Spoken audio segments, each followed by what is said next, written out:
Hello, and welcome back to Baker's Journal This Week. Today's edition is brought to you by Puratos, reliable partners in innovation. I'm Justin Bellmore, and welcome to the second episode in our three-part sourdough series.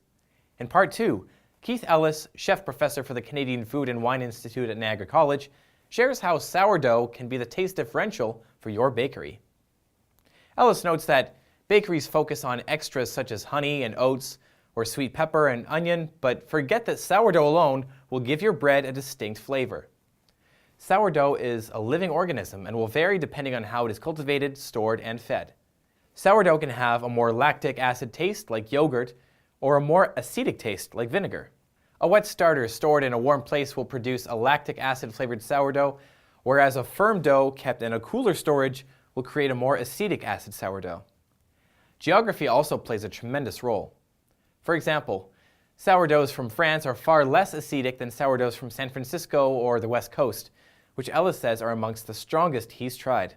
The type of flour you use to feed your sourdough will also play a large role in the finished product. It varies a lot, certainly because of the sweetness of the flour. Rye flour tends to have a little bit of a sweetness to it. For example, in Germany and Bavaria and Lithuania, what they do is they actually will burn the flour first. They'll put the flour dry in the oven, the rye flour, and what that does is it's called scalding. So you get that very, very strong toasted sweet flavor that you get from a rye sourdough. If anybody's ever had a really dark sourdough that comes to within that sort of area of the scalding and that sweet rye note flavor. White flour can be very, very mild.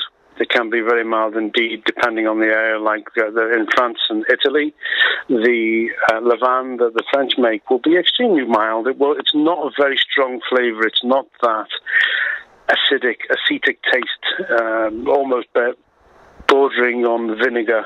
Is more towards a yogurt flavor than a vinegar flavor. This is Annex Business Media's Niche TV. Thanks again to our sponsor, Puratos, reliable partners in innovation.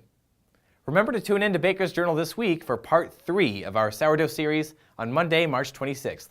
I'm Justin Bellmore. We'll see you next time.